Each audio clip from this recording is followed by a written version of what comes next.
అది ఒక చిన్న పల్లె గ్రామం. ఆ పల్లె పేరు రామాపురం. అందులో నివసిస్తున్న రమేష్ మరియు కళ్యాణి దంపతులకు పుట్టిన కుమార్తె స్వాతి. ఇలా ముగ్గురు కలిసి సంతోషంగా ఉండేవారు. స్వాతికి చిన్నప్పటి నుంచే చదువుపైన చాలా ఆసక్తి ఉండేది. కాబట్టి వాళ్ళ అమ్మగారు, నాన్నగారు కూడా అక్కడే ఉన్న చిన్న ప్రైవేట్ స్కూల్‌లో అయితే తనని జాయిన్ చేశారు. తనకి బాగా చదువొచ్చు కాబట్టి ఎప్పుడు కూడా క్లాస్ ఫస్ట్ తనే వచ్చేది.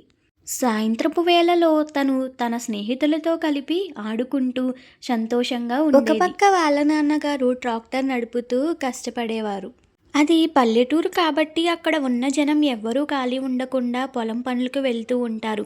వాళ్ళ అమ్మగారు కూడా పొలం పనులు చేస్తూ ఉండేవారు. కొన్ని రోజుల తర్వాత ఇంట్లో ఫైనాన్షియల్ ప్రాబ్లమ్స్ వల్ల వాళ్ళ పేరెంట్స్ స్వాతిని ప్రైవేట్ స్కూల్ మాన్పించి గవర్నమెంట్ స్కూల్‌లో వేయిద్దాము అనుకున్నారు. అప్పుడు స్వాతి చాలా ఫీల్ అయ్యి, ఇంకా ఏం చేస్తాం తప్పదు కదా అనుకోని గవర్నమెంట్ స్కూల్‌లో అయితే జాయిన్ అయింది.